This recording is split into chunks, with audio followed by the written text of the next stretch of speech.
Cristo Jesus, a graça e a paz esteja convosco hoje e sempre. Estamos começando mais um Palavra de Deus para hoje, quinta-feira, 10 de setembro de 2020. Vamos falar hoje a respeito do deserto pessoal. Saiba como atravessá-lo. Vamos pedir ao Senhor que fale conosco nessa noite em nome de Jesus. Senhor Deus, eterno e soberano Pai, Senhor, na tua santa e gloriosa presença nós nos colocamos, ó Pai, e te pedimos, fala conosco, Senhor, para que nós possamos, ó Pai, nos alimentar do maná que tu envias do céu diariamente. Obrigado, Senhor, por estar conosco e por ter nos ajudado até aqui. Nós somos dependentes e carentes de ti. Em nome de Jesus, amém. Glórias a Deus. Glórias a Deus. O deserto pessoal, saiba como atravessar. No livro de Mateus, capítulo 4, versículo 1 e 2, Mateus 4, versículos 1 e 2, a palavra do Senhor diz: Então foi conduzido Jesus pelo Espírito ao deserto para ser tentado pelo diabo. Essa expressão indica que era da vontade de Deus que Jesus, agora plenamente sabedor e consciente da sua filiação única, bem como do seu chamamento para ser o servo ideal de Deus, fosse tentado a ser desobediente às implicações dessa vocação e, vencendo essa tentação, tivesse capacitado a entrar no ministério que teria então como ponto alto a sua obediência até a morte na cruz. Deus também muitas vezes nos conduz ao deserto. Ele pode ser a representação de uma demissão, de uma reprovação no vestibular, de um fim do relacionamento, de um divórcio, de uma decretação de falência, de um diagnóstico médico que nos desengana, ou qualquer outra frustração que nós, os mortais, estamos sujeitos. Muitos homens da Bíblia tiveram que ir ao deserto. Moisés, por exemplo, ficou 40 anos. Basta nos ver em Atos 7, 23, 29 e 30. Paulo, por sua vez, sentiu o calor do deserto e a sua solidão.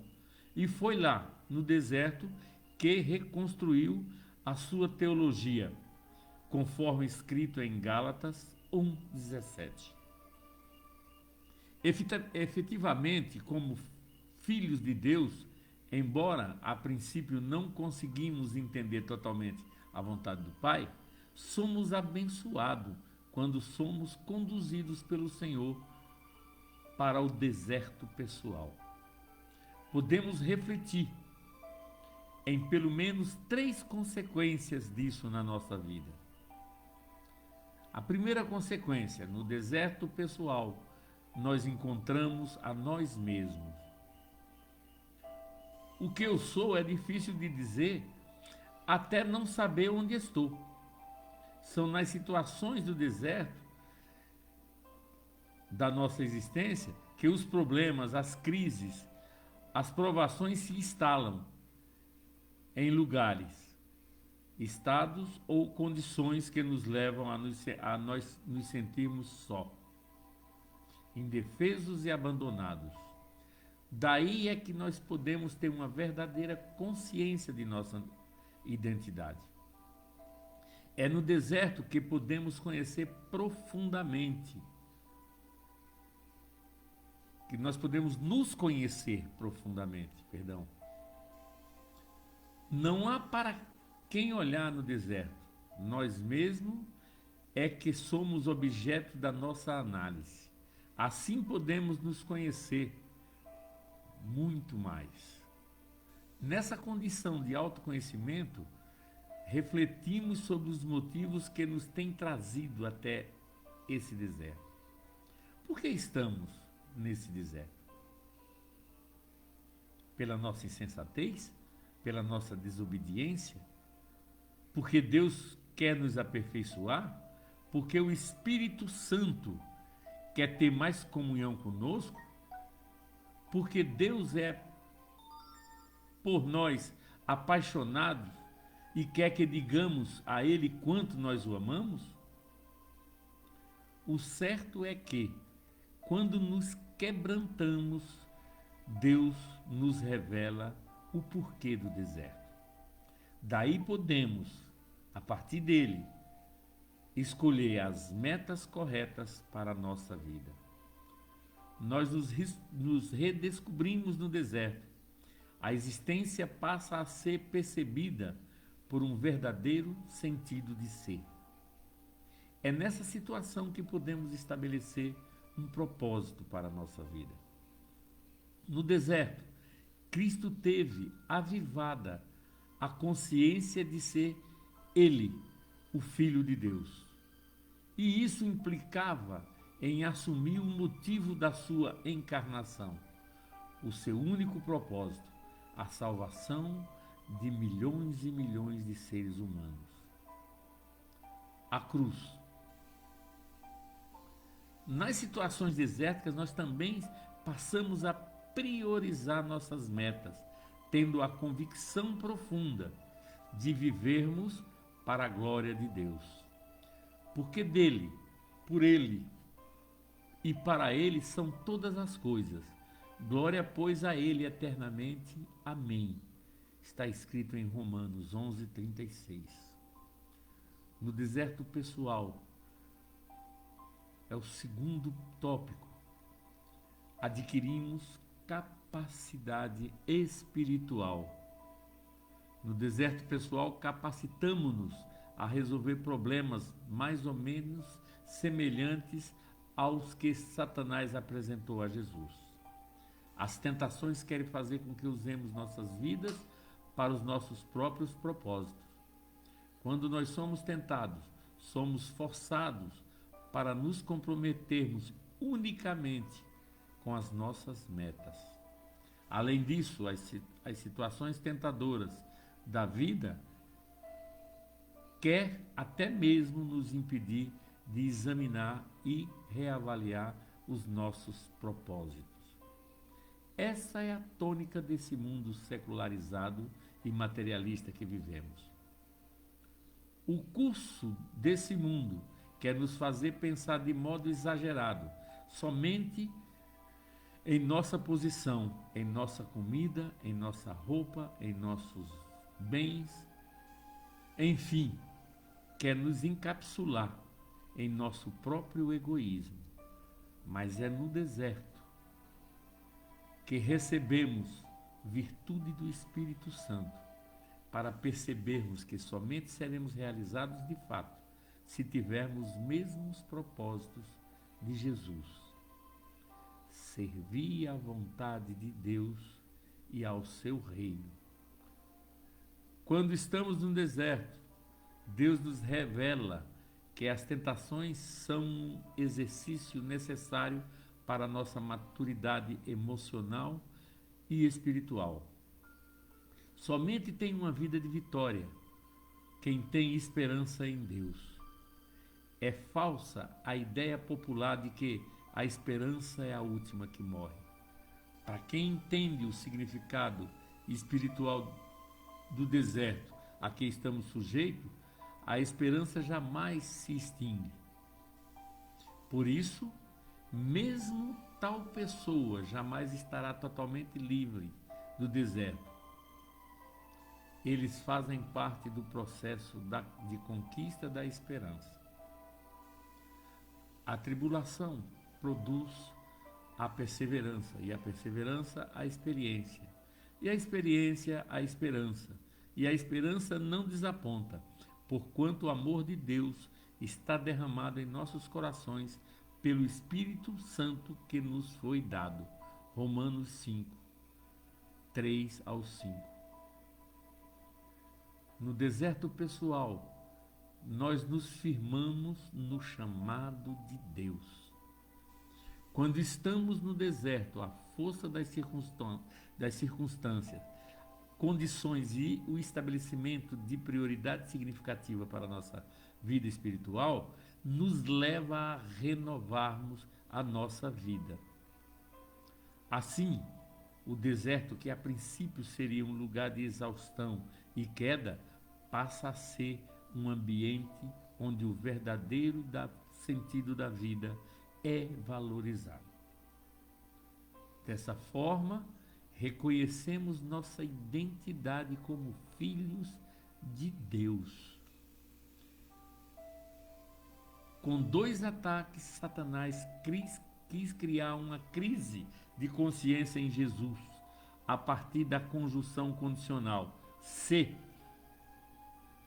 a motivadora de tantas dúvidas. Se tu és filho de Deus, se tu és filho de Deus, como Jesus, devemos ter bem nítido a verdade de que nós somos filhos de Deus, em quem o Pai tem muito prazer. O Espírito que impeliu o Salvador ao deserto é o mesmo que testifica com o nosso espírito que nós somos filhos de Deus.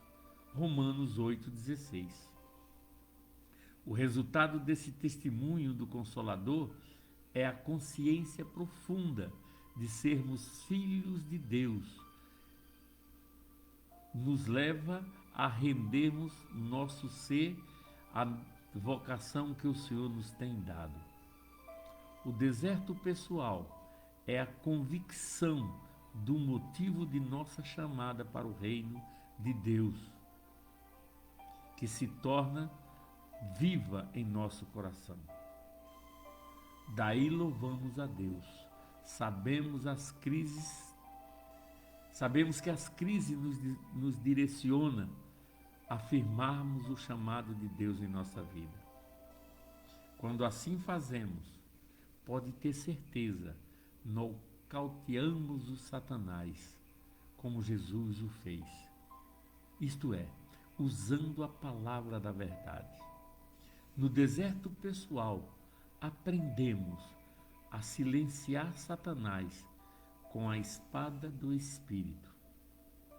Isaías declarou que Jesus, como o sopro dos seus lábios, matará o ímpio. Isaías 11:4. Esta profecia foi parcialmente cumprida ao derrotar ele, o maligno, com um bombardeio de referências bíblicas. Está escrito. Esta é a forma de nós, seguidores de Cristo, afugentarmos o enganador. É perigoso considerar argumentos, por mais plausíveis e sutis que sejam, claro, contra um claro dever.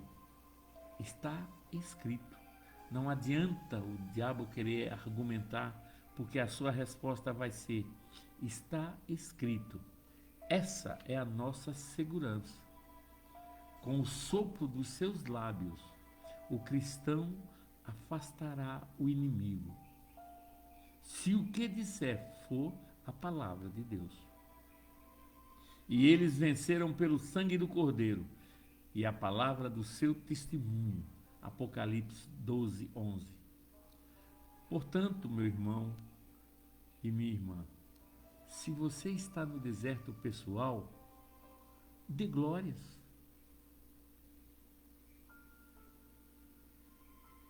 Se você está no deserto pessoal, repito, dê glórias a Deus, pois no deserto você pode se encontrar consigo mesmo.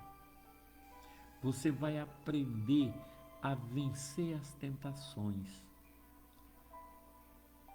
Você vai ter uma forte consciência do porquê da sua vida. Imagine quais os motivos que o Senhor Deus te levou ao deserto. Sim, O que eu posso te garantir, esse deserto foi o Senhor Deus. É o Senhor Deus que nos conduz a Ele, para o nosso aperfeiçoamento, para o nosso encontro conosco mesmo, para que nós possamos descobrir a nossa vocação. Pense, e você tem a oportunidade de distinguir, desvendar agora o motivo pelo qual você está no deserto. Por que você está no deserto? Pela sua insensatez? Você está no deserto pela sua desobediência? Você está no deserto porque Deus quer lhe aperfeiçoar? Porque o Espírito Santo quer estar mais perto de você? Quer ter mais comunhão com você? Você está no deserto porque Deus é apaixonado por você e quer que você diga a Ele quanto você o ama? O certo é que nós estamos, você e eu, estamos no deserto. E nós temos que ter a certeza e a convicção que foi o Senhor Deus que nos colocou nesse deserto para o nosso aperfeiçoamento, para que nós possamos reafirmar a nossa fé, a nossa obediência, o nosso temor ao Senhor Deus. Todo deserto é passageiro. Paulo foi para o deserto para seu aperfeiçoamento. Moisés ficou 40 anos no deserto. Jesus passou 40 dias para ser tentado no deserto. Portanto, se você está atravessando algum deserto, dê glórias ao Senhor. Glorifique o nome do Senhor. Levante sua cabeça. Encha-se de fé. Procure se encontrar. Procure se aproximar mais de Deus. Procure ter mais comunhão com o Espírito. Procure seguir o exemplo de Jesus. Se você está no deserto, é porque você tem um chamado, você tem uma missão e o Senhor está te capacitando. Louve a Deus. Não murmure. O deserto não é lugar de murmuração. O deserto é lugar de autoafirmação. Não murmure. Não blasfeme. Creia na providência de Deus para a sua vida. Creia que a situação do deserto é que quando você atravessar, você chegará do outro lado muito mais forte. E o inimigo não terá nenhuma validade de direito sobre sua vida. Por isso, atravesse o deserto com a fé de que o Senhor Jesus está contigo, conforme promessa dele. Estarei contigo todos os dias da minha vida.